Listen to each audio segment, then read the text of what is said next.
You always want to smack electronics. Oh, God. Oh, there's that. And don't drop it and break it like that. What is that?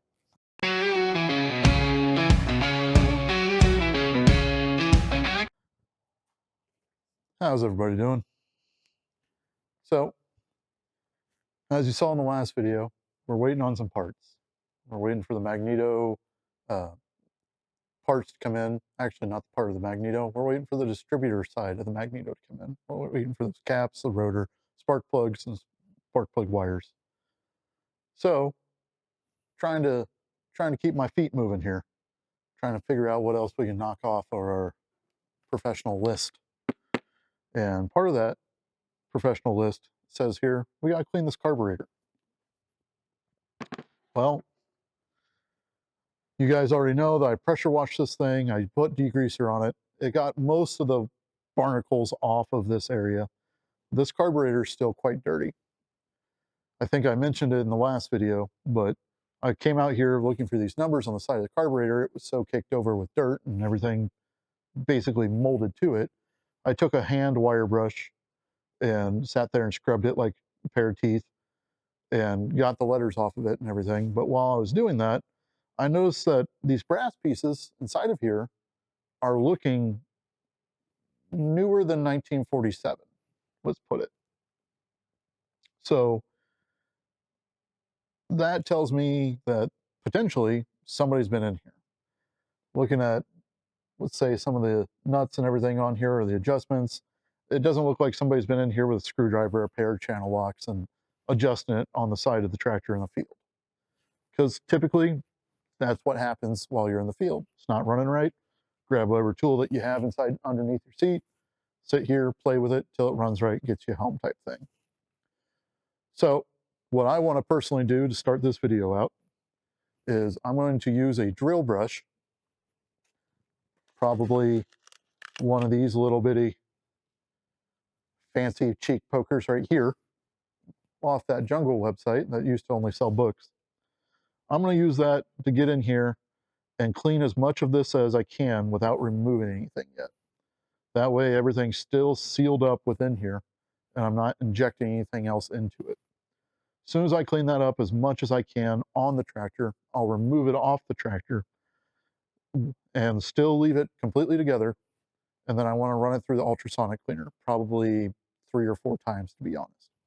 I have an ultrasonic cleaner that's big enough that also goes up in temperature along with ultrasonic cleaning. Put that in there, Dawn dish soap, all that good stuff. Try to get it as good as I can. Then after all of that, my next plan of attack is this. It's a Chem-Dip carburetor cleaner bucket.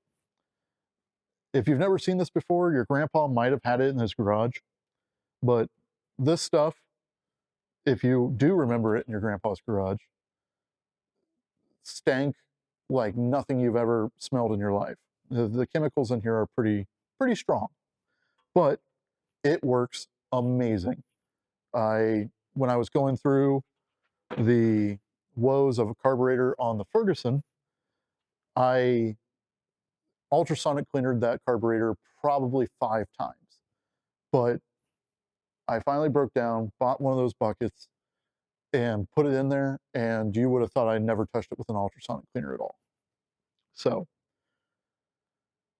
again, knock off the big chunks with a wire brush, get some of those small crevices with the ultrasonic cleaner, finish it off the rest of the way with the Chem-Dip, all while leaving it assembled. The reason why I want to leave it assembled, I suck at tuning carburetors. I know that this probably ran when it was parked, so I want to leave all the settings and everything in there like that, and I'm hoping that doing this process will get us there of getting it running again. Then for this video, we're probably not going to attack the fuel tank yet. What we'll probably do is set up a gas can on top of here and just feed the fuel line inside of there just to see if we can get that going. I want to try to keep these variables apart from each other. Yes, this does have a sight glass style, the sediment bowl style on the bottom of it, but this thing being as rusty as it is, A little bit of rust might get past that sediment bowl, get inside of here. I just don't want to deal with it. I want to eliminate that from the puzzle. So get this cleaned up, get this reinstalled. This is going to be over a course of a couple days. I have a normal 9-to-5 job, so I'm doing this at night. And I'm sure Catalina will show up eventually just to yell at me that I'm doing it wrong. But let's bring you guys in. Let's get a before look at this. Well, slightly before. I already wire brushed a little bit of it to see these numbers. And then let's see what we can do. You know, the more I do this channel, the more I come up with plans. All right. So this is our before look at this carburetor. You can see here where I took the wire brush on the stick wire brush like a toothbrush, scrub some of that off. But you can see how much this is all caked up on here. And especially back inside of here, this is just a shelf for all this stuff to stick onto. So I'm going to see if I can get a magnet mount for you guys, maybe from this angle or this angle. If it won't work out, I'll see if I can stick the thing on my hat in the camera view for this time lapse.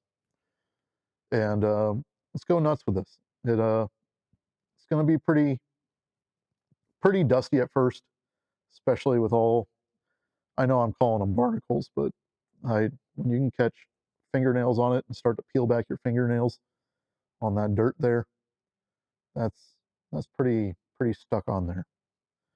So let's get at it, start you guys up on a time lapse, see what we can do.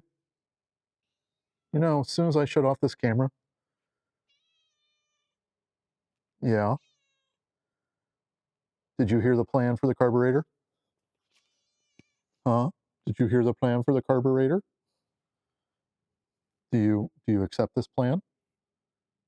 You think it's going to work? You don't care. You just came here for the pets. Yeah. You don't understand YouTube. Okay. Well, I'm going to get back to work now.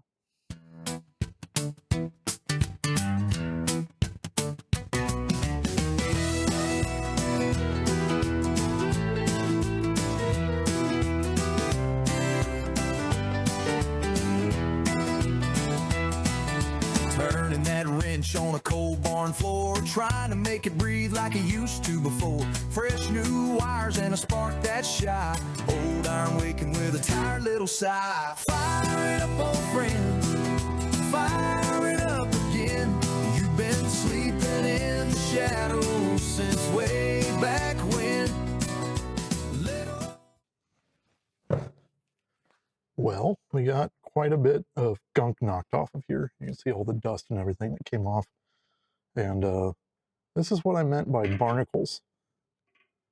At first, I thought this was like hammer damage. But no, it's literally just crustaceans built up on this thing. On this side, this is the Craigslist side right here.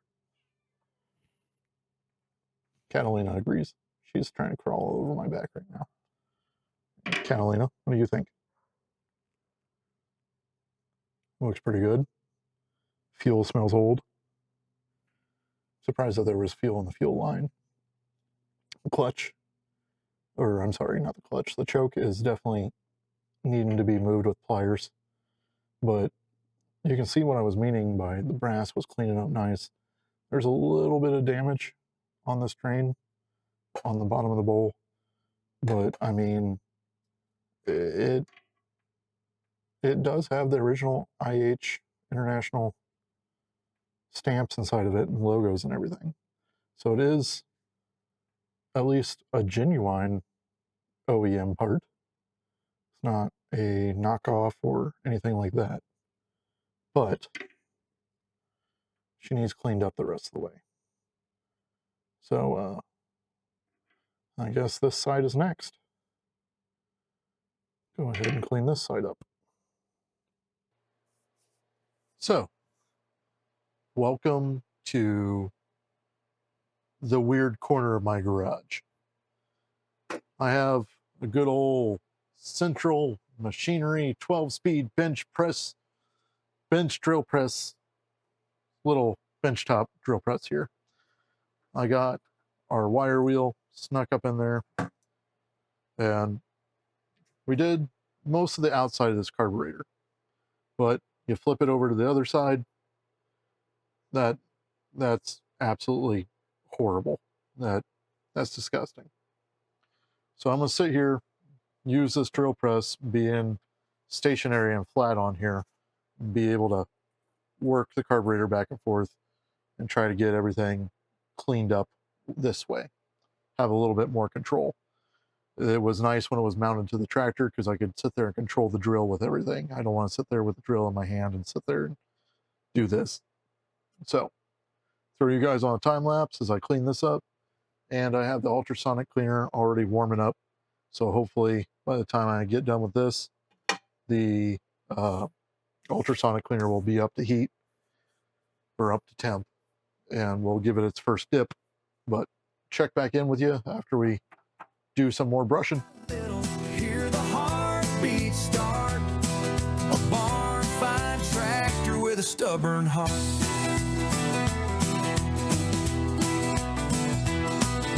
Dad's in the shop saying try it one more time. Time and marks lined up, everything's fine. Fuel in the boat, hope in the air. Feels like Grandpa's hands are still working there. Fire it up, old friend, fire it up again. You've been sleeping in the shadows since. So, just for reference, I want to show you guys the workbench. Yes, the workbench was dirty beforehand, but it is absolutely caked. And then I want to show you just how much dirt came off this carburetor.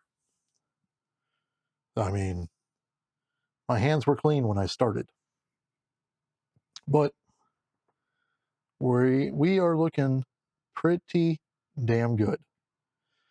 Got in a lot of the crevices. The backside, this is the side that I showed you before the time lapse. It's amazing how much of that was just, it was like literally barnacles. But got in there as close as I could with 2 different style wire brushes. I was pushing on this hard enough, I was scooting this all over the bench. But yeah, it's amazing.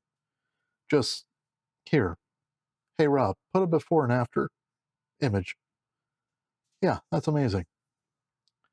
Okay, so what I'm going to do is go ahead, put this in the ultrasonic cleaner for 30 minutes, and let's see how that goes. See how much dirt comes out of there. Ultrasonic cleaner is going to be completely just hot water and Dawn dish soap. So whatever dirt water's in there, when we take it out, is what came off this thing, even though we've already taken a mountain, literally a mountain of stuff off this. So let's go knock that out. All right, first round. By the way, Roger says hello. So does Loki. Yeah. First round of doing the ultrasonic cleaner, we did it at 170 degrees. We ran it for an hour. Typically, it only lets you do it for about 30 minutes. Let's see what we got. It's pretty murky. Pretty murky. So, what do we got in here?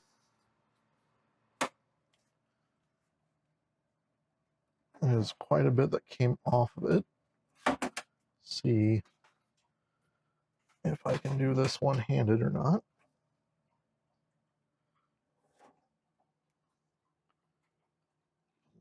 Well, it looks a lot better though. We got a little bit caked up in some areas. See it drying pretty quickly because it was so hot. I'm gonna put you guys like this. You guys are gonna get all steamed up. Let that go ahead and drain a little bit.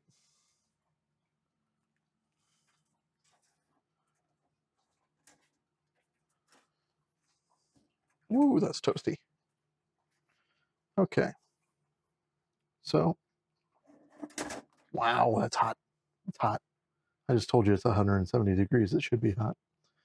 So you can see that some of the barnacles and everything made its way to the top. And basically what I'm going to do is let this cool down. I'm going to drain all the water out of this. And I'm going to do another round of this. I'm going to do probably about 3 rounds. And all I'm doing is getting it to get hot, break up all the barnacles off of here, and give us another round. But let me go ahead, throw this in for a couple more rounds. But this is my ultrasonic cleaner and what it typically does to the parts that I throw in here. And again, this is why we wire brush so hard doing everything. I mean, the night and day difference of what this thing looks like compared to what it did look like on the tractor. Again, we'll do a little bit of a before and after picture right here. We're making some pretty good progress.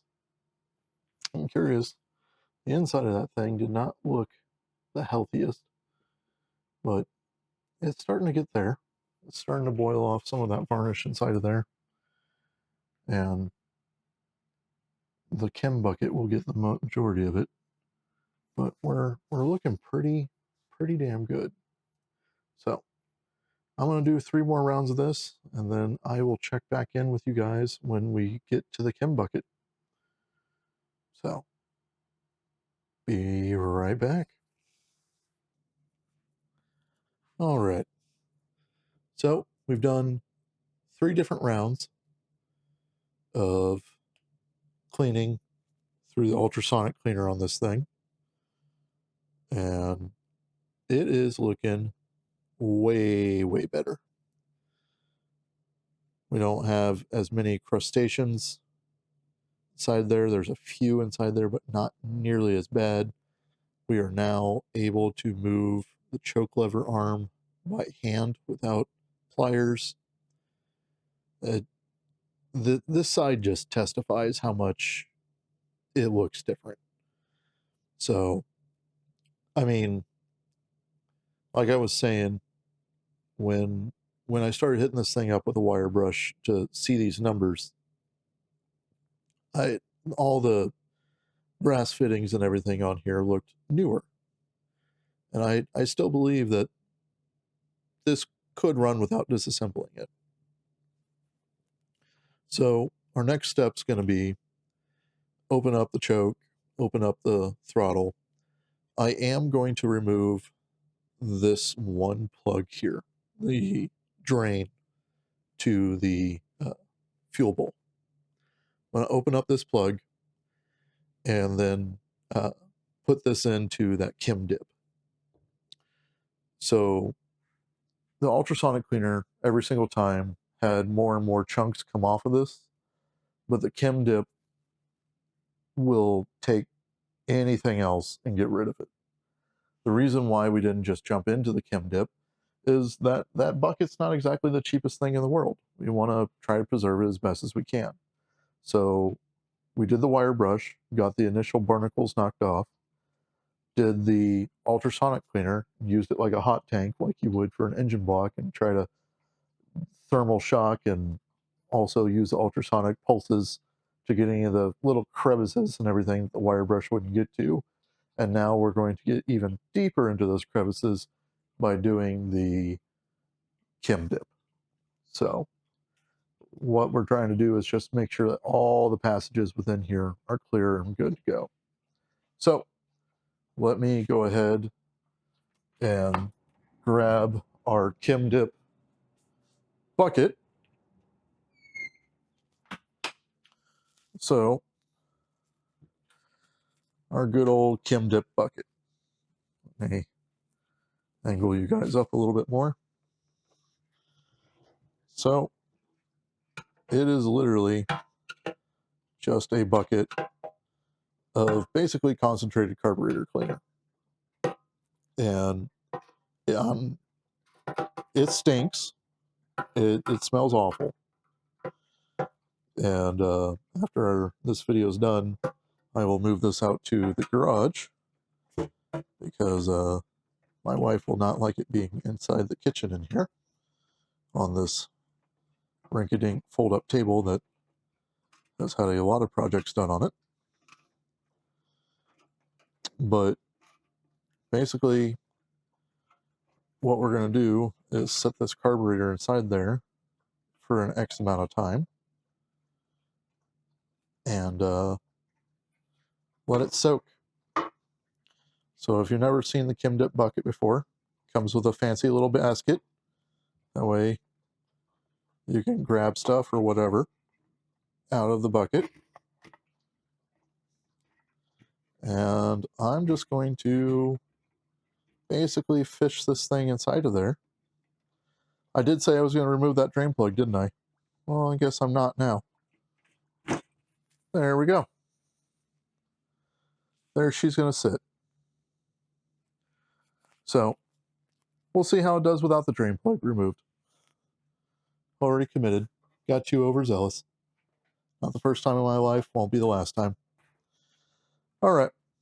Going to go ahead, seal this thing up, move it out to the garage, let it sit, and focus on some other things for a little while. Come back and I'll show you guys what it looks like when I unseal the time capsule. So we've had plenty of time having this thing inside this bucket. Again, the dogs are freaking out about something in the backyard, but had plenty of time to have this inside this bucket. Loki, you are so tall that you don't even have to try to look up on to things. You're not going to like this, bud. It's all chemicals. So, if it's amazing how much paint can lids can be barely snapped in and still hold on. Oh, it smells lovely. So, I'm going to take a pair of vice grips here to grab onto this thing and grab us a wad of paper towels.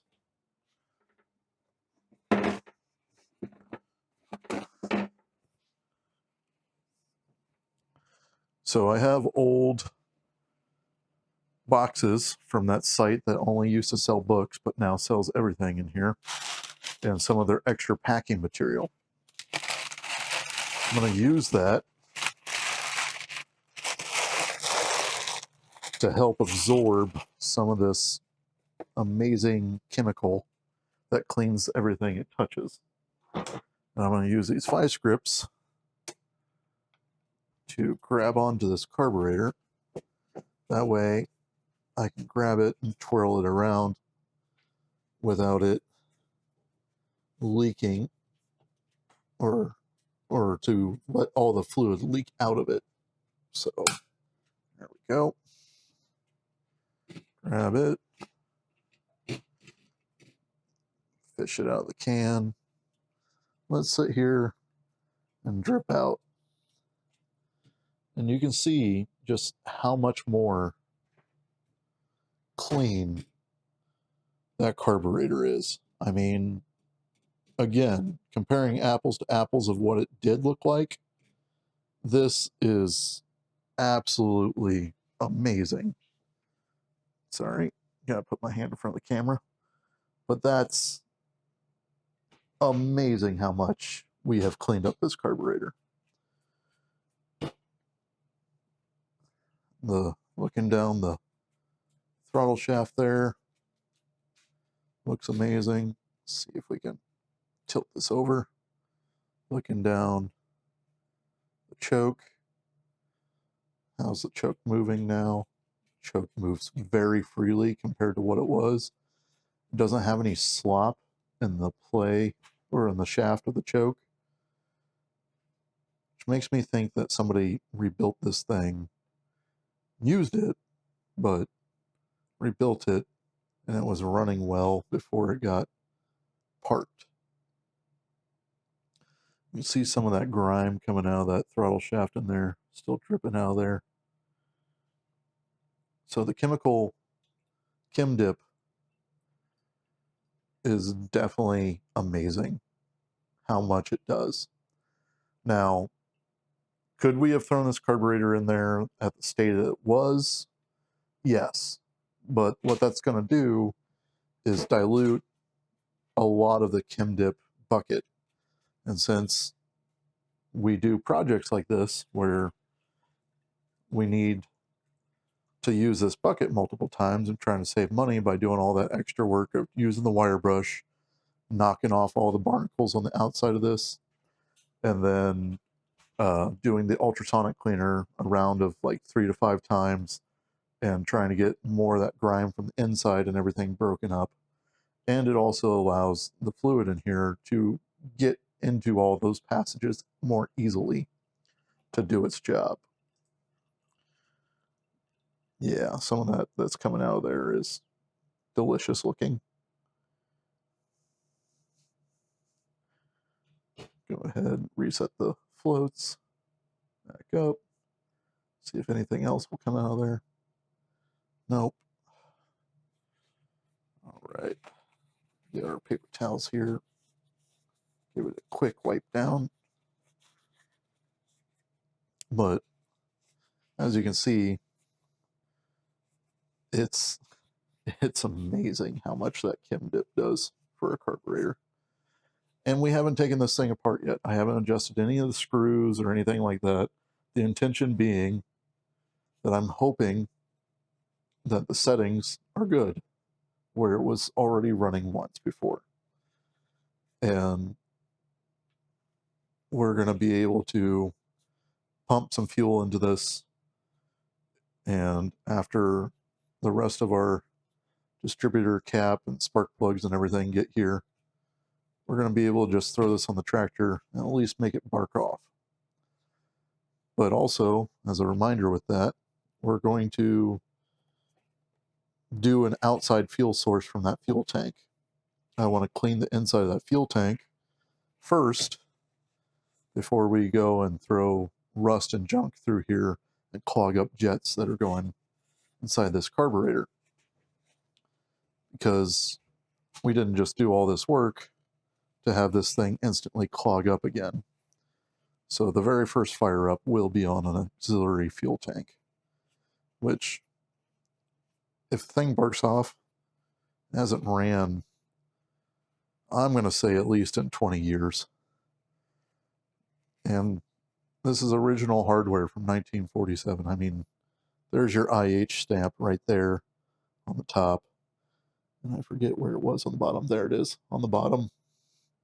So this is the original OEM carburetor. So the fact that it looks this amazing after doing all this is awesome. And as you're seeing from me wiping, yeah, that paper towel's dirty, but compared to what the definition of dirty was when we started this process, that's nothing. That's absolutely nothing. This is pretty damn clean. So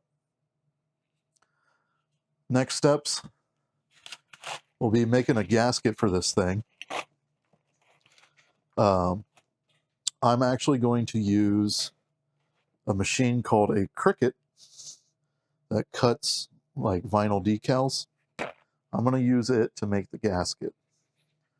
I ordered up some gasket making material, and yes, you can make it by hand and everything, but I want to show those that do have a Cricut in their household or might have a significant other that uses it for arts and crafts and stuff, what there might be a use for you also to use this machine. So I want to show you how I do that. Basically, we're going to make the top side gasket here pretty easily. So I'm going to make this gasket with the Cricut, and I'll walk you guys through it. It'll be a little bit of computer screen time, but I think it's a useful skill. And if you already have the machine in your household, it's definitely going to be something to show you that you can use. Your wife might not like you using her Cricut for such things, but it's actually designed to cut cork, corrugated material and stuff like that. It cuts vinyl and fabric. So it's designed to do that. You just got to figure out how to use a program to make it do that. So let's go do that. Let's teach you guys how to use a Cricut machine to make gaskets. So what I've done so far is I took a picture of the top of the carburetor and I emailed it to myself, because this is a surface here that we're going to have to make a gasket for. So I'm going to do this through a website called OnShape. I'm sure that you've seen it inside of the YouTube videos before, but we're going to edit this picture. And what we're going to do is we're going to crop it so it's just what we need of the surface. So that's right there on that line, or that edge. That's right there on that edge. And right there. A little bit more. Because the rest of the picture really doesn't matter. So we're going to do that as a crop. Save that.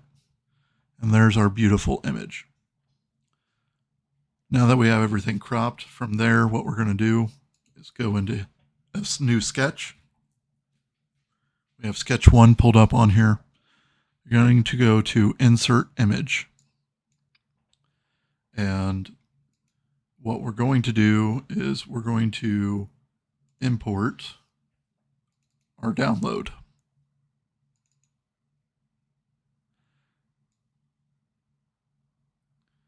So now we have our image inside of here. To be able to get this to the correct size, and why we trimmed or cropped up the image to the point it is, so we're going to go back to the carburetor and measure from side to side, top to bottom, and get a good measurement on what we have here. So give me just a second to do that. So it's 2 inches top to bottom, 3 1/8 side to side. So what we need to do is find our measurement tool. Find our dimension tool here.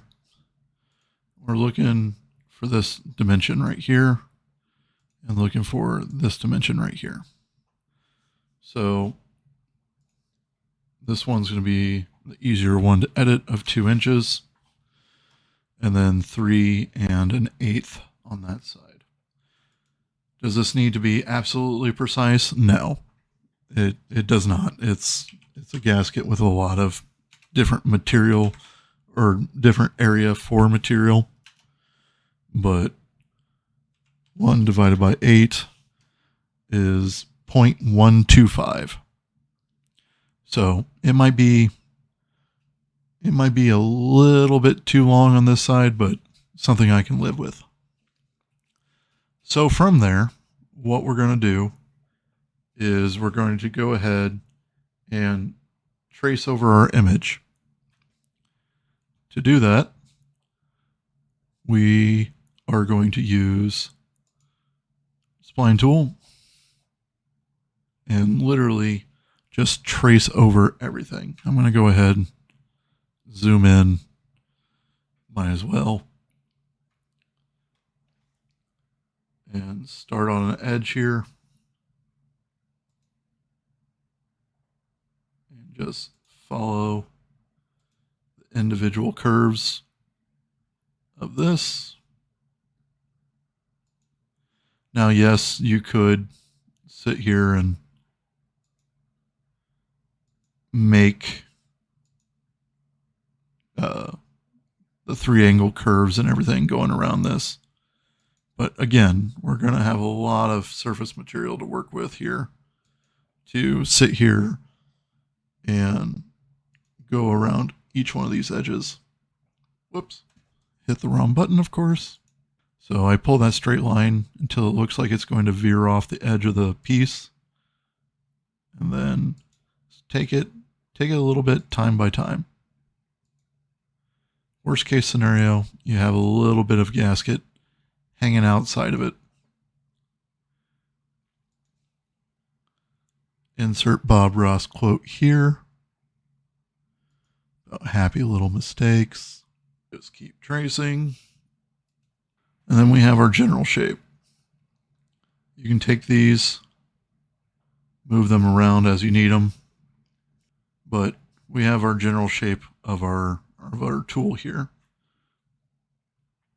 So along with that, we're going to go ahead, throw in our circles. Use a 3-point circle just to make life a little bit easier.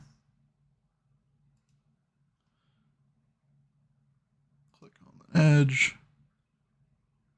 Click on an edge. Click on an edge. Just make a general triangle shape over these circles. Just like so. So now we have the basic shape of our gasket made. You have your outside line here with the 3 individual lines that we need cut. So after you have all that done, what I like to do is right click on one of these bottom lines and delete sketch entity. And you'll have your drawing left here. What I'm going to do is go in and fix some of these curves a little bit. Make it a little less janky. Get us our general shape showing better. All right, so now that we have this looking pretty good, doesn't look perfect. Don't worry if it doesn't look perfect. Again, you're only making a gasket. What we're going to do is we're going to modify the view as such, and we're going to extrude this. The reason why we're going to extrude this is just to make sure that we don't have any opening gaps within our tracing of what we did. So we're able to extrude it, so it works out great. So now what we're going to do is we're going to export this as a DXF file and use it as a DXS file within the Cricut program. So to do that, you're going to right click on your sketch, export as a DXF. The file name, we're going to call this one the Farmall H Carb Gasket. Make sure that you select DXF and export spline lines as polylines. We're not worried about set Z height to 0 on normal to positives. Not worried about that. But the export splines to polylines, that's going to help out those curves and everything that we were making going around there. So we're going to go ahead and hit export. So now the DXF file has been exported into our download folder. Up next, we'll be opening up the Cricut software and loading it up inside of there. All right, after you have your Cricut Design Space open, now you're going to go to your canvas. You're going to upload the file or the image that you just created. The DXF is an image. So we're going to go ahead, get that Farmall gasket in there. It's going to look solid at first. That's fine. Don't worry about that. We're going to fix that here in a second. Going to hit continue, upload. After your image is uploaded in there and it all looks the same color, what we'll end up doing is, just to make this easier to see, we're going to take this base cut here, that is the overall shape. We're going to change that color to something else so we can see what we're doing. And then from there, you can see that we have our different circles. So we have a slice, that's this circle, that's cutting it out. Now, I have that slice twice in here because I already did that twice. But basically, we're going to select our middle circle and the base cut, and we're going to push this button slice down here. You'll see on this small image over here, that big circle just removed itself. So we're going to do that one more time with that bottom cut. So we're going to select that bottom circle that has it highlighted over there, hit Control on our keyboard and select the overall bigger cut and hit slice one more time. And now what we have is just that independent cut. So if we were to hide all the rest of these images, this is our gasket that we're going to cut out of our material and send over to our Cricut. So that is the basic way to get that shape from the real world into the digital world. And now we're going to make it go back into the real world. So let's go ahead, send this over to our Cricut. Let's go, as the dogs are freaking out about something, let's go ahead and send this over to our Cricut and cut out our gasket. So I did export that as a certain size. I just noticed while I was saving this file that the width of this is 7 inches and it's 11 inches high. That's obviously way too big. So the width is going to be 2 inches and a little over 3 1/8 inch wide. That is our proper size gasket. So be sure to check that size. And also be sure that this lock up here is on so it keeps the proportions of everything correct for you. All right. So you got a Cricut machine with a light grit map. Hopefully that's going to be enough to hold this. Loaded up in here. I got the file pushed over from the computer. The material that I selected for this 16th inch is called mat board, 1.5 millimeter.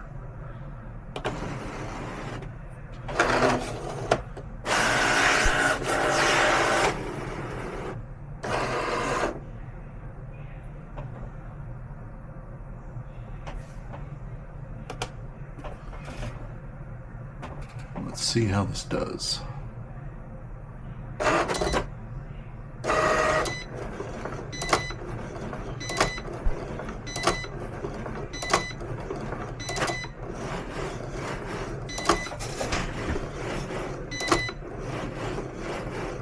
Doesn't look like it's cutting it.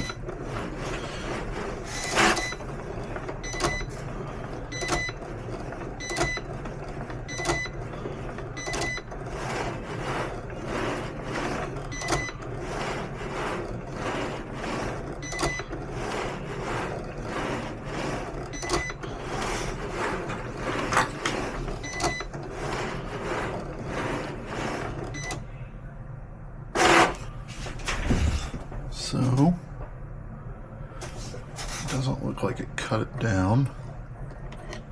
I'm going to compare these two. And you can tell that it was pressing down on it, but I'm going to throw this blade in there. See how that does.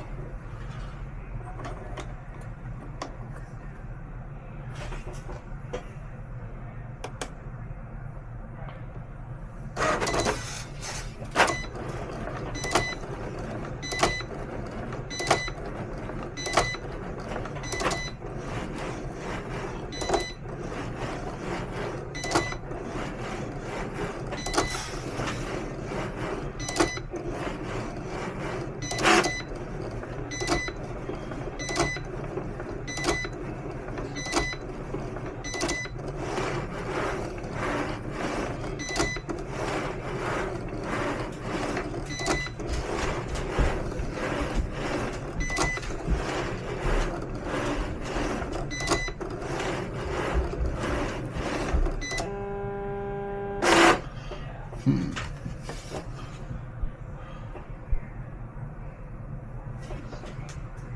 don't believe we were cutting it.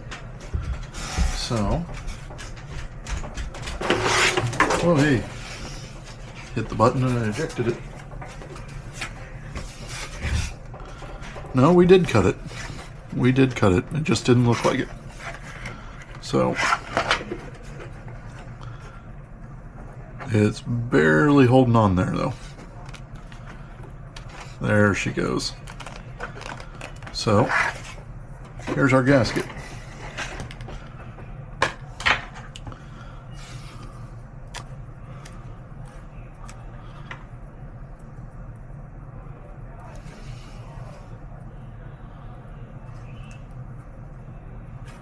Let me go grab our carburetor and we'll give it a test fit.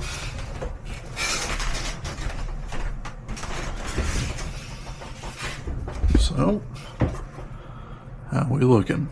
Oh hey, throwing things. Blah. We're looking pretty damn good.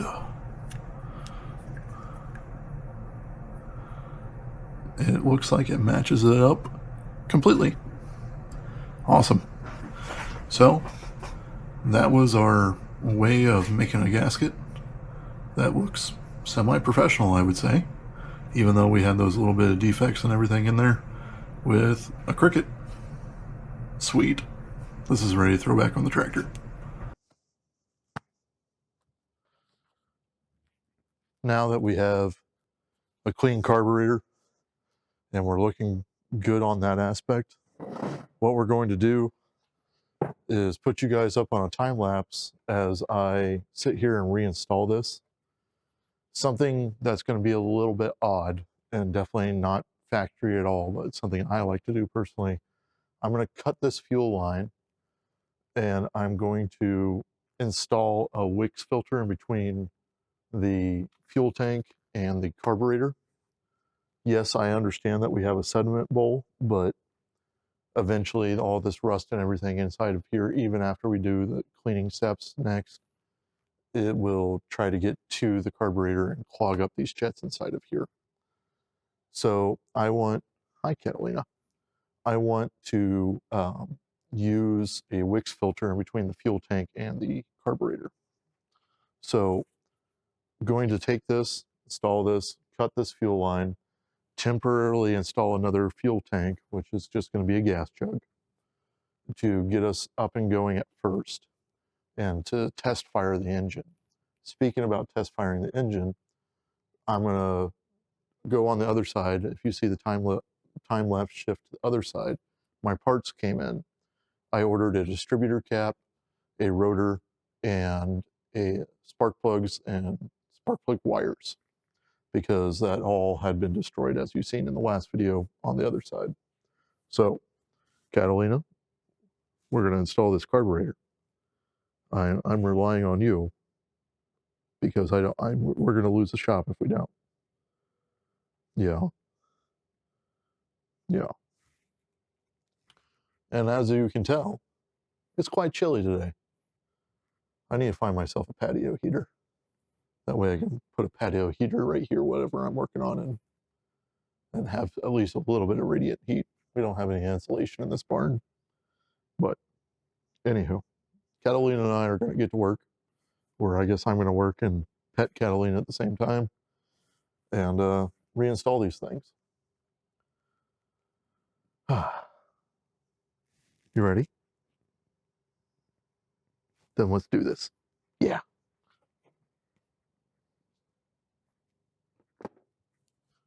Back when, little by little, hear the heartbeat start. A barn find tractor with a stubborn heart. If it coughs, if it stumbles, that's still okay. Old machines wake up in their own old way. Yeah.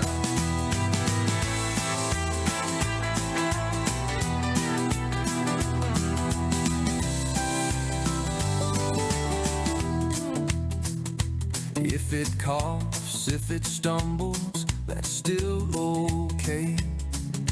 Old machines wake up in their own old way.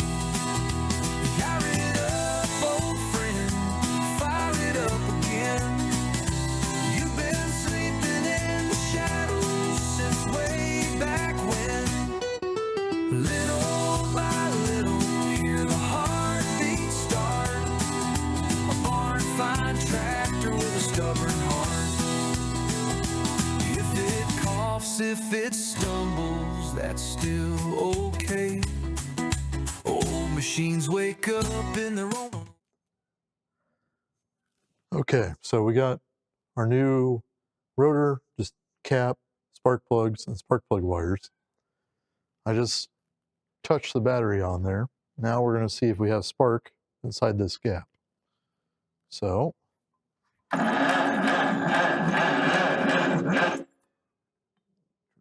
get a good ground on this.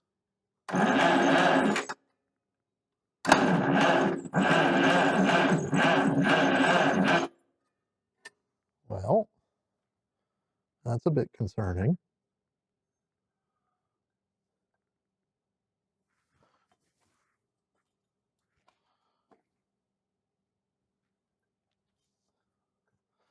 Make sure all of our wires are plugged in well.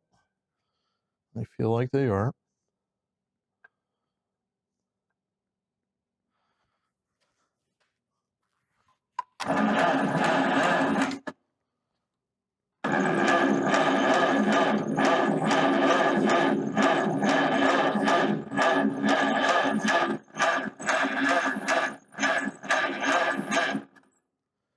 I wonder if we're cranking over too slow. Let me throw this on the battery charger and see what we got.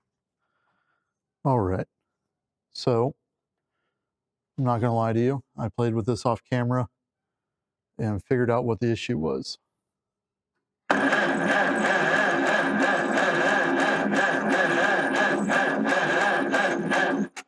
Hopefully you can see on there that we now have spark.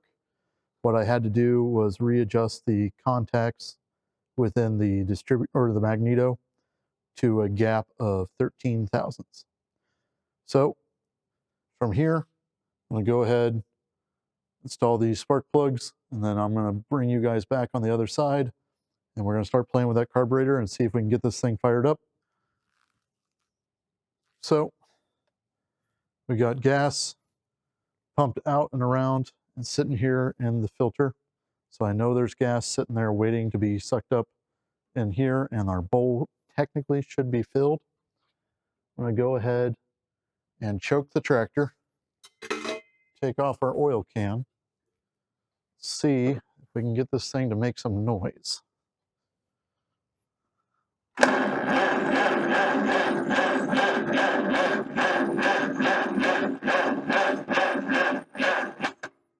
Woo.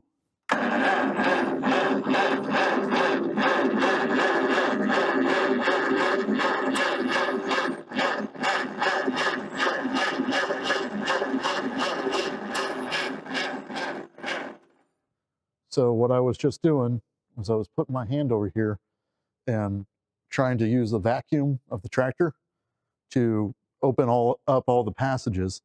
And the way I know that it opened up is all the fuel that was just sitting here in this filter just dumped right into there. So I'm gonna use my little siphon pump again, just fill this thing back up.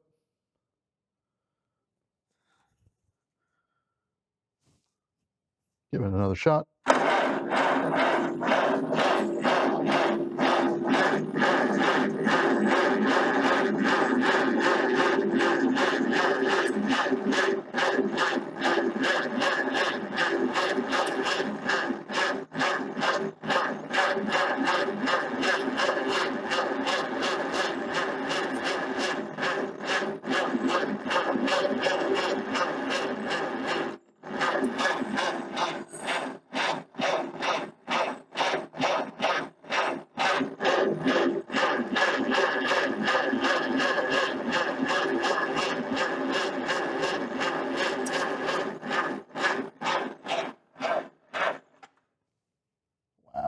battery is struggling. My battery says it's about halfway charged. I'm gonna make sure there's plenty of fuel in here. The fuel is going down, so that means that we're at least filling up the bowl inside of here. So that means that we're at least filling up the bowl inside here because this fuel level here has been going down. So passages are opened up, which is nice, but our battery is not liking us very much right now. See if I can put this on 12-volt supply, not melt anything.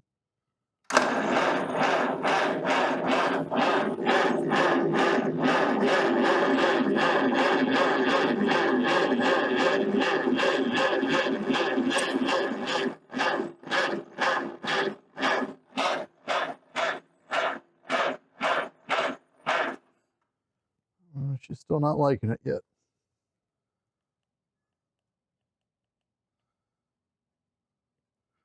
I'll put the battery back to 6 volt, or the battery charger back to 6 volt. Let that charge again.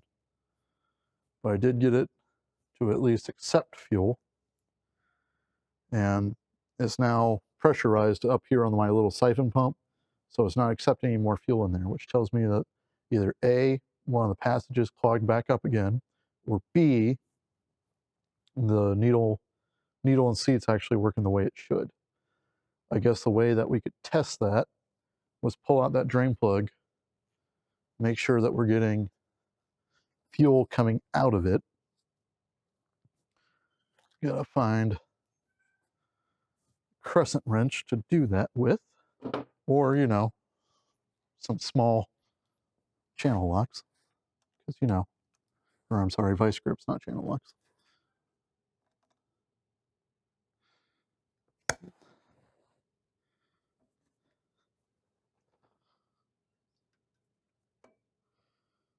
See if we get any fuel coming out of the bottom of this.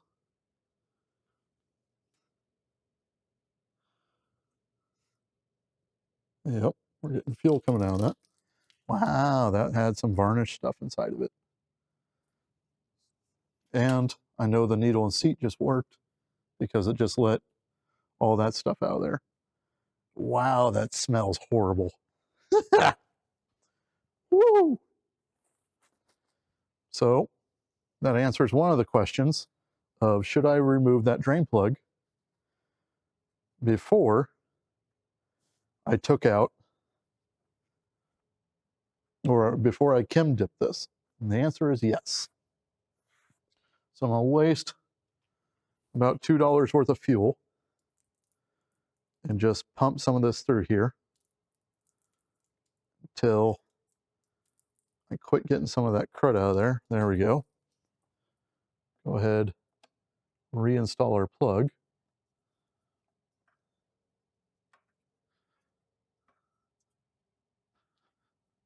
There we go. Now pump it full of fuel again.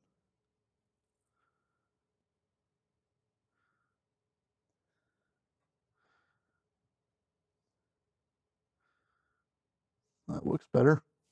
Sitting there holding fuel tells me that the needle and seat's working the way it should. Now, let's see if we can.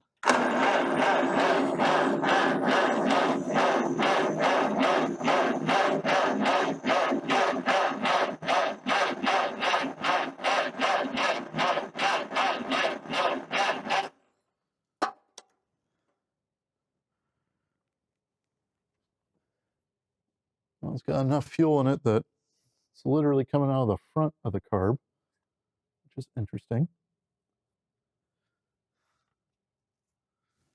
Sit here, plug it with my hand again.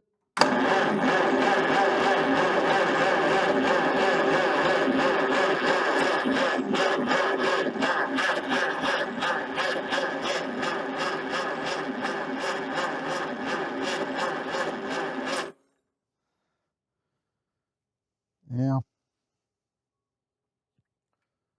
I think I'm about to do the forbidden sin. See if I got any brake cleaner.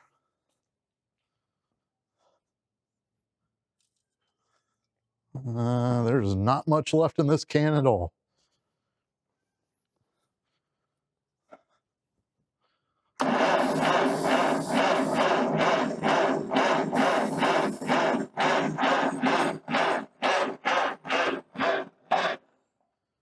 That battery hates me right now. One more time.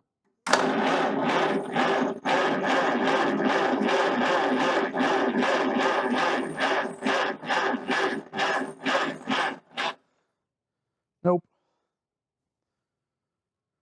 I'll let that battery charge back up again. See what I can do. But we got fuel flowing into the bowl. We know that. We purged the bowl of all the old fuel. We now have spark. I think it's literally just the speed that we're trying to rotate this engine. From there, we should have all of our ingredients. So I'll be back in an hour or two after this is fully charged up. I drained it down while I was diagnosing the spark issue. But get that going, see what we got. Well, it's been a few hours. It says the battery is charged. Fuel has gone down a little bit, so I'm going to pump that back up so the fuel level is done. What is your deal? What is your deal? You have opinions about things? I'm going to try to start this tractor and you're not going to like it. You know this. You're just fine. So I'm going to hit the starter real quick. She won't stick around if I do that. Yep, okay.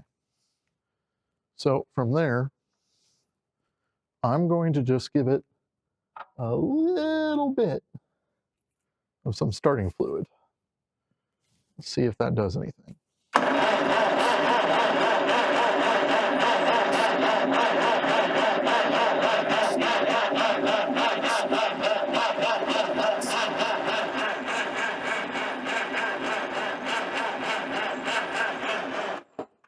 Nothing yet.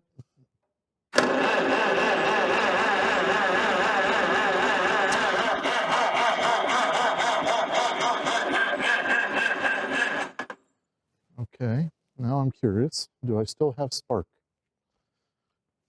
Because you would think with starting fluid in there, you would definitely have some spark.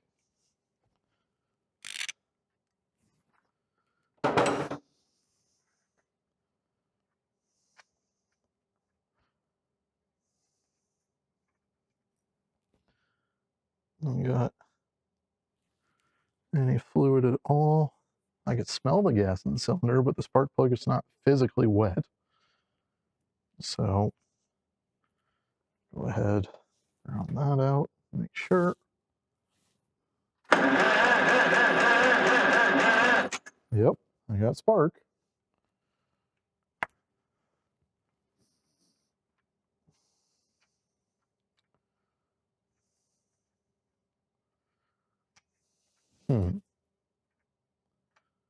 I'm almost curious if I should take and jump this with a 12-volt battery just to get it to spin faster for a short bit. See if we can get enough dynamic compression to get this thing going. Because if you remember, our compression numbers weren't the greatest by any means. This is a relatively new battery. I mean, it obviously just started the truck. That's the positive.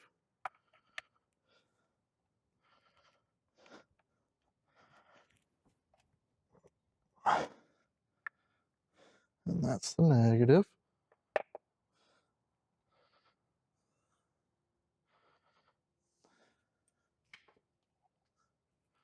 Let's see what we got.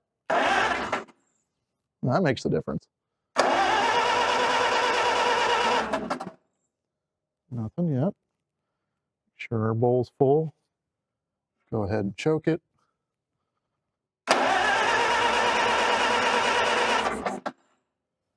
Still nothing. Hmm.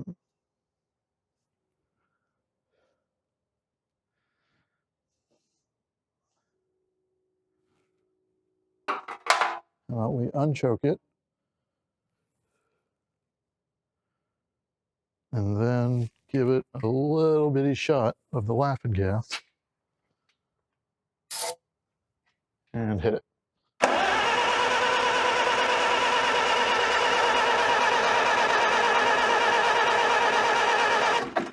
Nothing.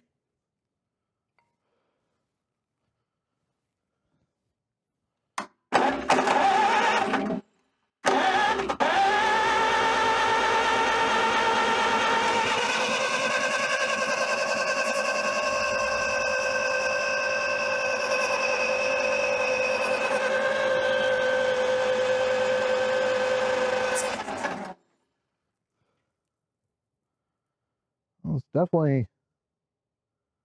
definitely pouring the fuel out, which tells me that it's getting through the jets and everything, and you can actually see a little bit of vapor in there.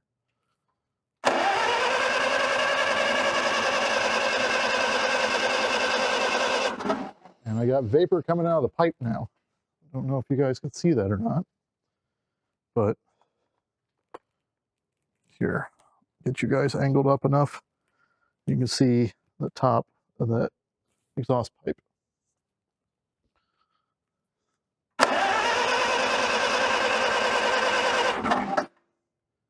So what that's telling me is that we don't have enough spark.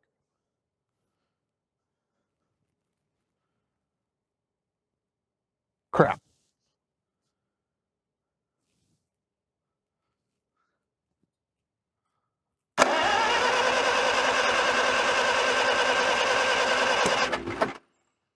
Well, there was something.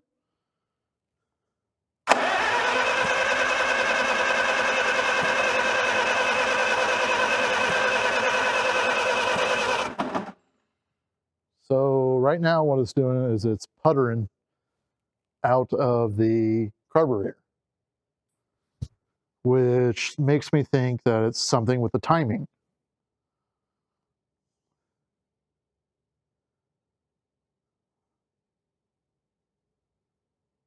I set everything back to where it was, but that does not necessarily mean it was in the right position when I started. There was a distributor set up instead of a magneto set up on the floorboard of this when I started, and the spark plugs were already loose,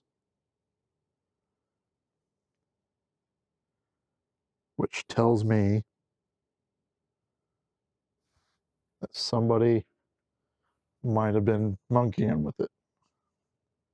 Get some more fuel up in this fuel filter, just for kicks.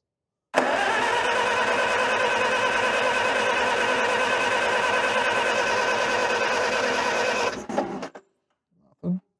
Look at all that fuel pouring out of there. Wow.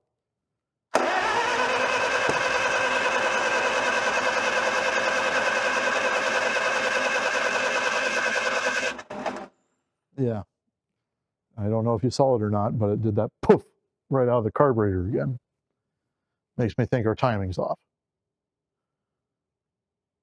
Okay. Huh.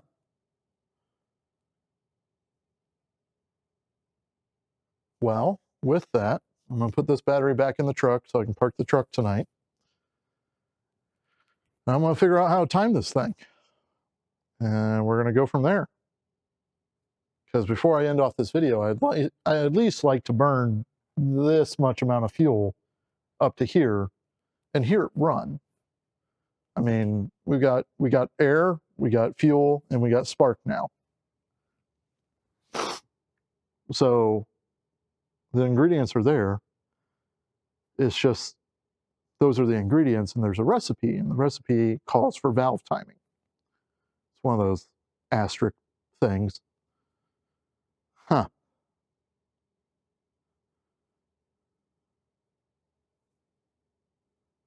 Let's make sure the firing order is right, just for kicks. Firing order is 1342. So we got 1, we got 3, we got 4, we got 2. Yep, firing order's right. I didn't mess that up on the 4 cylinders, which is nice. Which is nice. Well, crap.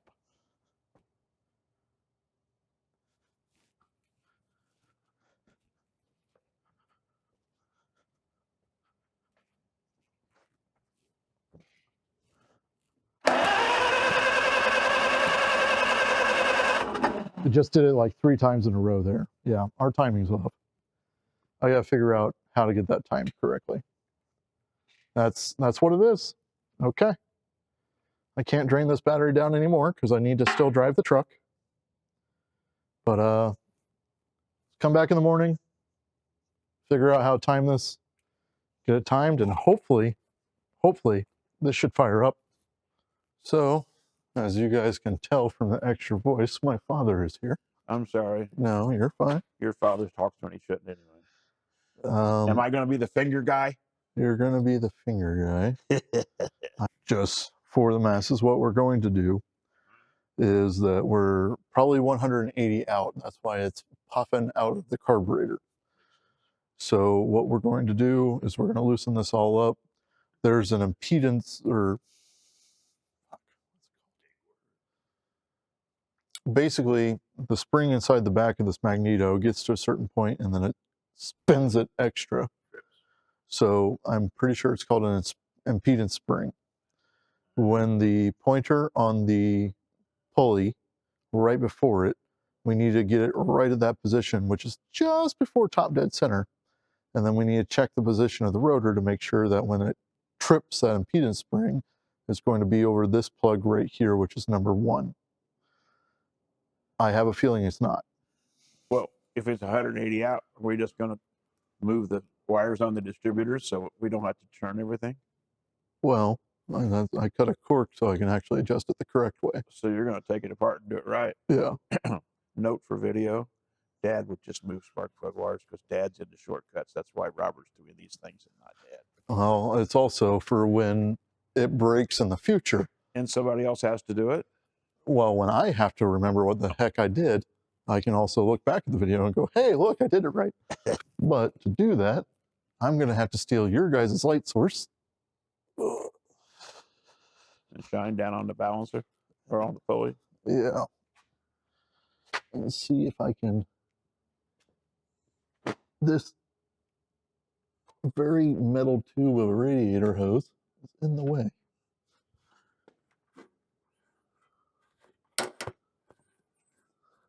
Yep, there's 2 marks on it. Is that turning the motor over? Yep, it is. And that's the way the motor rotates? Yes. Well, then back it up. Let me put my thumb on it and see if it's coming up on a compression stroke. So, hang on a minute. Okay.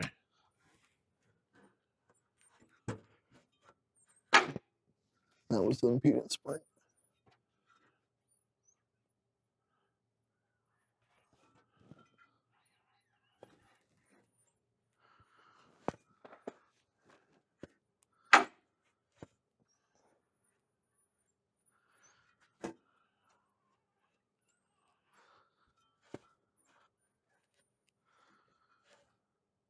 That should be top dead center. I didn't feel any compression. Maybe my finger's too fat to seal it. You want to put a compression tester in the hole? Did you check the compression on this engine? Yes, and it was low. Well, you want to throw it in there just in case? Yeah, and then I can hold on the end of the hose. Okay.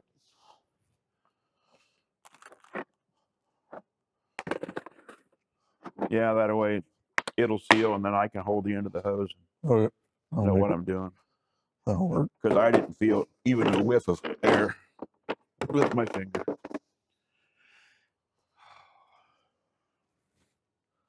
The fattest adapter that's in there.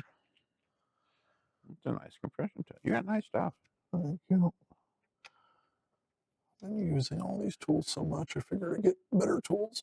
Well, you're like me. Once you need a tool, you go buy it, and then you'll have it forever. I mean, that's only $15 from Amazon. Really? Yeah. Between Amazon and Harbor Freight, I'd be lost if I had to buy real tools. Yeah. Well, there she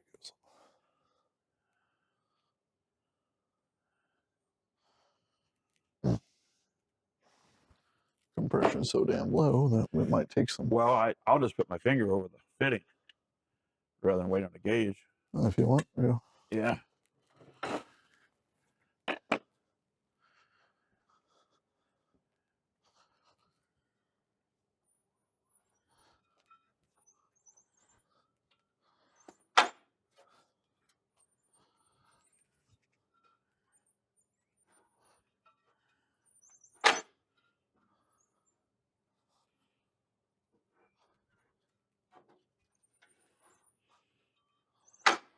Let's put the gauge on it because I know I'm old and my fingers don't work well, but I still haven't felt the thing. All right. All right, sir. If the needle even starts to move, you're on the right stroke.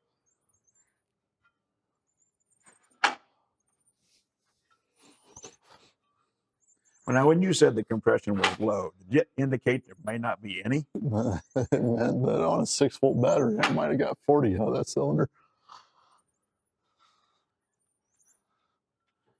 And that was spinning with no spark plugs inside of it. Hadn't moved yet, has it? Oh, You know yeah. why? Because it hasn't got any compression. What are you talking about? Are you saying that your fingers is working? My fingers are more accurate than I thought.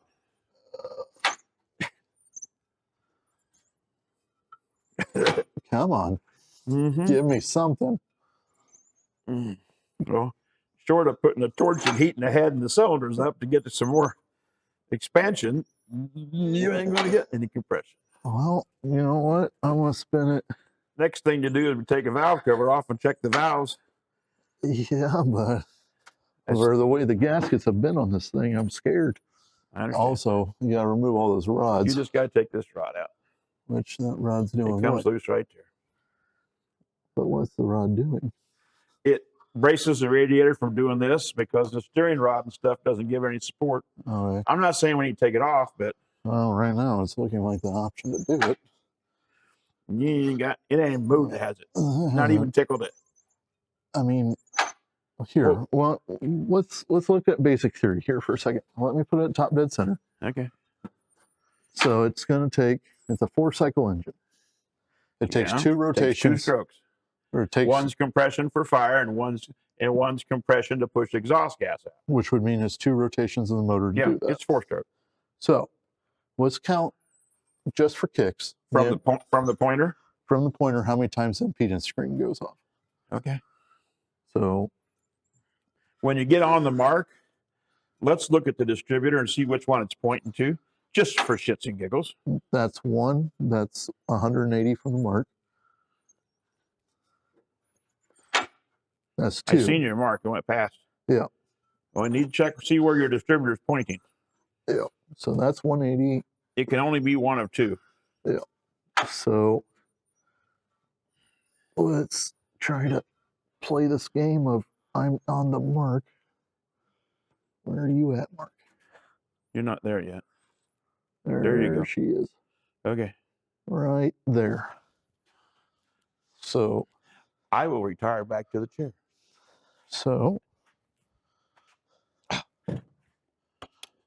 and see where it's pointing, just for fun. 180 out. It's pointing. And where do you think number 1 is? This is number 1. And it's pointing 180 degrees the other way. Yep. So ta-da! Now, you can either switch the wires, no, just for fun. no. Oh. It's 2 damn bolts. Between the Air Force and the fact that you do things right, you tend to do things right. I also tend to do things with hand tools. Wow, that gasket maker's good. You put that on there? Yeah. Did you put glue on it too? I put gasket maker. Oh.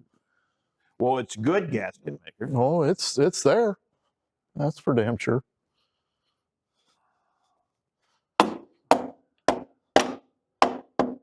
You always want to smack electronics. Oh God! Oh, there's that. And don't drop it and break Break it. like that. What is that? That's not a part of the magneto.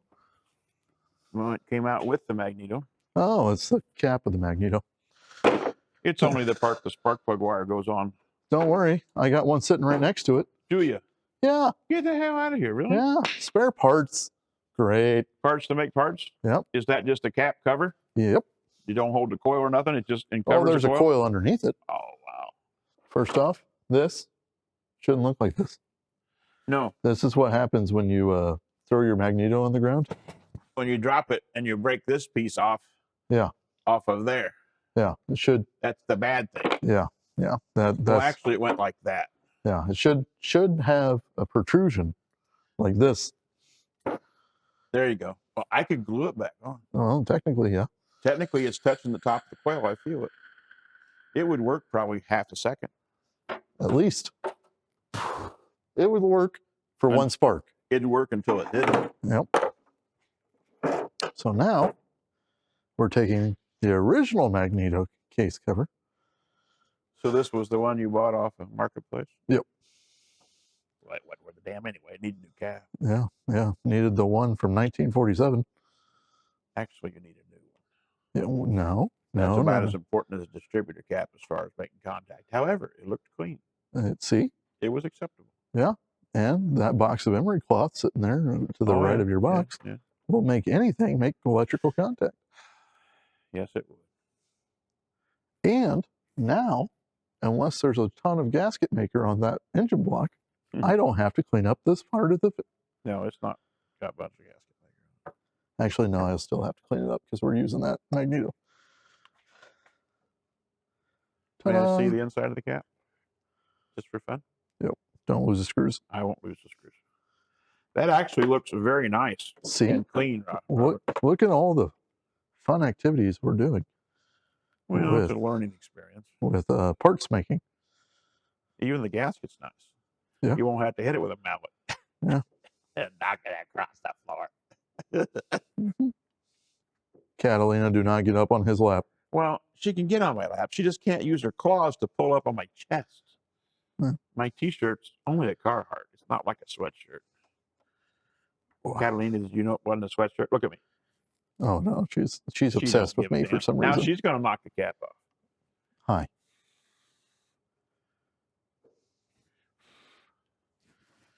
Okay, so this had a replacement coil put in it. Oh, you just dropped your screws. I didn't need those ones anyway. That's a replacement coil? Yeah. So for Dad and those, this is the original wax coil from 1947, and that would be a replacement coil, which also means, yes, this one has a new condenser inside of it. That's excellent. Yeah. So what we got off of Facebook Marketplace was actually good. Yeah. So we're going to take the magneto with the new internal good parts. Cap. Yeah. Well, the magneto from that, and put the cap from 1947 onto it. Oh, that's right. Okay. Ooh. Stay. You should put that in your vise that you don't My have. vise is actually being done with evapor rust right now. Homemade evapor rust, which is a video coming out. Oh, yeah, you have a list of that coming. There's a workbench, which just got the clear coat last night, and the graphics. Then Doggy gave me a vise. So you have two slots within here. Yep. The two slots on our magneto. And basically, we're going to rotate our magneto with these out of the way to,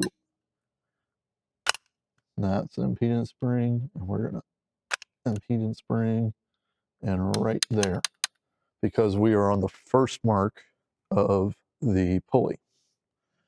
And before, so as we sit here, we're going to actually review a video to make sure that we're doing this correctly, because I'm pretty sure what we're about to do is put it up against the block. Wait. Wait, you have to. You got movement this way. And then, yep, that is how we do it. Just basic. basic theory of operation here. Now, here's the fun part. Why is that not going to allow me to do this?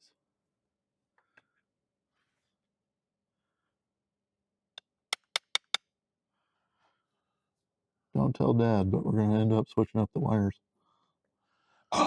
Wait a minute. You can edit this out. I won't say I told you so, but I did. Yeah. What about it? Right there's about 180 from where it was. But this is 90 from where it's supposed 90? to be. Yeah. Irregardless, when you get it pointing at a single plug, that should be number 1. Because right there is the opposite.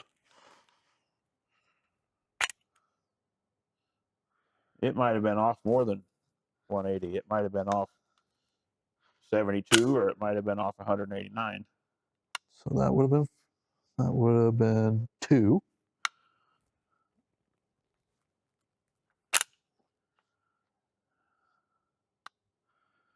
And you're sure the distributor turns that direction? Yep.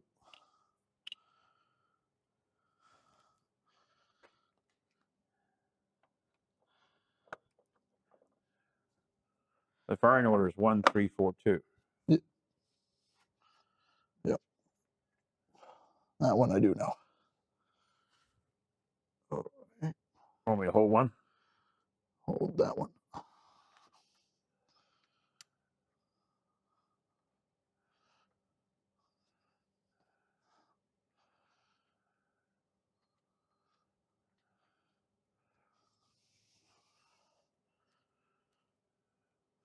Well, after you put the cap on, just make sure that's Oh, technically the next one it's going to hit where number 1 wire is the number 1 wire. Because right now it's Okay. right at Because at this point, if you 2. get it molded up and turning, I'd move the wires so we hit it. Well, what are you trying to say? What am I trying to say? Yeah. There's a reason I jury rig stuff. Well, I had to give it a valid effort, and we did. A little more. That's the mark right before it, and yep. That's 12 o'clock. So that's that means number 1's top. top. Okay. So, and that also means that we're clocked right, left to right, compared to the engine block. Now, here, might as well throw that spark plug in and start actually making them make sense as far as routing.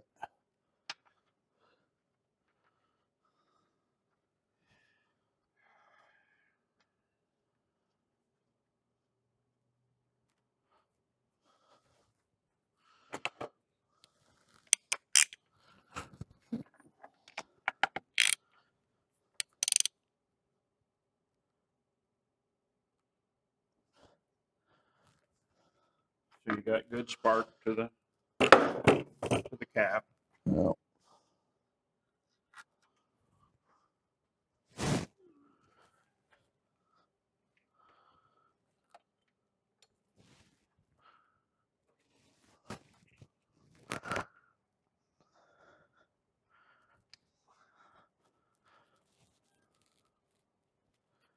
so number 1, 3, 2 is opposite of 3 because it's going to be hard to get back there after the 4th one's in there. Why don't you want to stay in there? There we go. This cup is too far placed up this wire. There we go.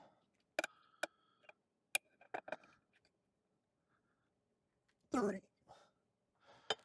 That one is number 4. All right. So there are a few pumps of fuel. That way the bowl is actually full. Because if the engine runs away, I still don't have the magneto cutoff cut. on there. And it's out of gear. And Awesome. out of gear. We got a 12-volt battery inside of here. See? 12-volt battery is not very well connected. I'm glad that it's just right here in my face so I can see that immediately and scare the Hey, shit out of myself. Explosions happen. Yeah. You know, mounting the fuel tank right above the battery. You can tell that they designed it in 1947, not modern. Well, what could go wrong?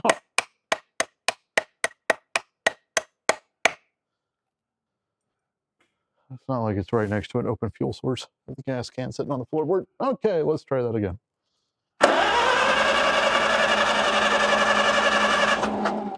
I don't see any spark. You don't see anything on that? No, you can do that from over here and see it. Well, damn it. I didn't want, But my eyes are like old as hell. I didn't want to see the bad news.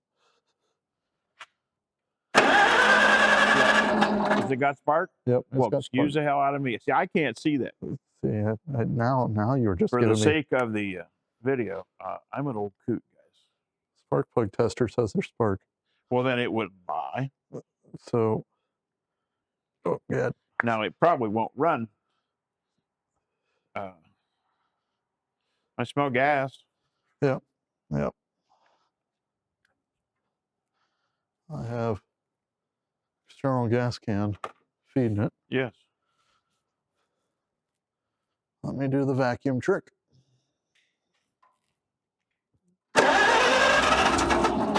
Oh, it wants to. Choke it.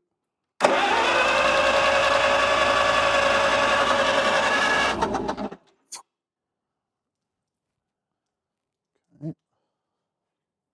You got any ether, starting fluid? I do. Just give it a whiff. Oh. But I did. Just a I very did. short whiff. Yep. Has the carb been worked on yet? It's been cleaned out, has not been disassembled.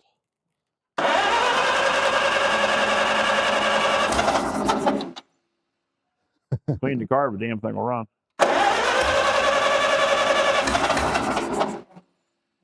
It's also getting the rest of everything that was in the carb out of it too. Carb's been ultrasonic cleanered 5 times and Chem-Dip. Without being disassembled. And Chem-Dip though. I would dare say I'd put a 6-volt battery in it. Oh, let's get Chuchin first. Okay. He's there. How much we only throttle had above 60 compression and 2 cylinders, and those are the 2 cylinders currently firing. Correct. So we're working in the other 2. It's a work in progress. Yes, yes. Have you poured anything down the cylinders at all? No. Those are dry. Yeah. Oh wow. Yeah. So we're doing good. And they were dry for years because the spark plugs were loose. And, oh my. Yeah, well, we're doing damn good to do what it's doing. Yeah. See, this is why I'm not worried yet. Okay.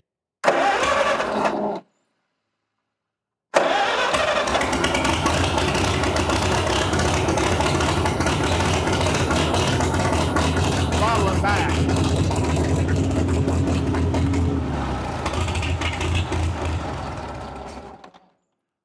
When I was a kid, that thing would only barely turn and it would run like probably 300 or 400 RPMs when I was a kid. Let's build a little bit of heat into it. Oh, yeah. And get those rings to reset. Yep.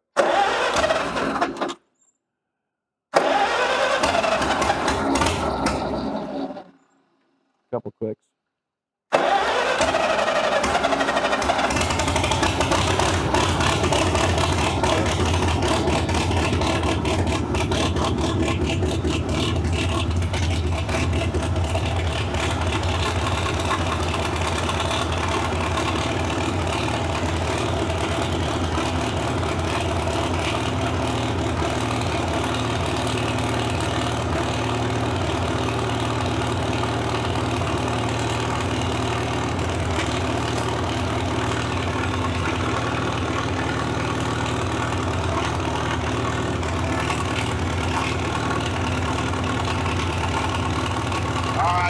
He'll give me $500. He'll give me $500. He'll give me $600 out there. He'll give me $700.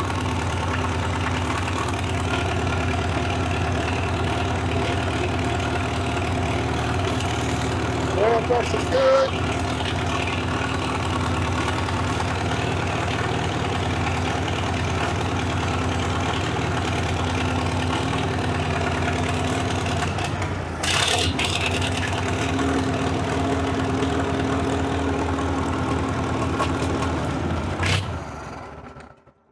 I'd take the carb apart just for good measure. I'm pretty damn sure that it's Oh, clean enough. it's running. Don't get me wrong. The damn thing's running. I have to admit, I'm impressed. The old bastard. But I mean, seriously, it used to chug. Oh my God, I never heard anything idle as low as this. But also, that's not nearly enough to get those rings warm enough to go pop. But but you don't want to get too much heat in. Is the head even warm to touch? Well, this is the most horrible side to touch. No. Let me ask you this. Does it have water in the radiator? Nope. Does it hold water? Don't know yet. Haven't gotten that far in this experiment. Well, I wouldn't put water in it now because it's going to get cold next week. I'd put antifreeze in it. Yeah, I might have waste it if you have to. I have a jug. I might. The old and all that stuff is blowing out is carbon and rust and stuff from inside the manifold, inside the valves. Also, all the what port it work. is. Huh? Also, what it is my generator belt finally gave up. Oh, did it finally quit turning? No, the generator belt's all wrapped up in the. Well, it's not turning the water pump either. No, the water pump's fed off the crank. Oh, does it? Yeah, there's two different belts. Okay. So. Well, you just well cut that one and pull it out of the way then. Well, that's going to be a chore. Somebody ran it for longer than they should have. Who was that? I don't know. Some redheaded bastard. Some redhead? No, you're not a bastard. So, hey, it ran. We cleaned out the carburetor with, first off, we removed the barnacles and actually made it a carburetor shape on the outside. And then we ultrasonic cleaned it 5 times. Then we Chem-Dipped it for over 24 hours. And then we used the vacuum trick with our hand to suck out everything into the engine like you shouldn't do to clean out all the jets. On top of that, we got new parts in for our distributor side of our magneto. We got a new rotor, new cap, new spark plug wires, and new spark plugs. We installed those, figured out our timing was 180 degrees. Actually, disregard, it was 90 degrees out. So even though somebody suggested that we just switch around the wires, we went ahead and took it apart and see if we could fix it the proper way. And then this is where we got to actually install our new gasket on there. Along with that, you guys also saw in this video of how to make a gasket if you own a Cricut and you have some basic computer skills. But you know what? I'm going to call that good for this video. Lunch? And I'd say that my father, your grandfather, your namesake, would say, and I quote, "Job well done, Robert." Yeah. Job well done. I'm hungry. You hungry? Sure. Okay. Oh, yeah. See you guys next week.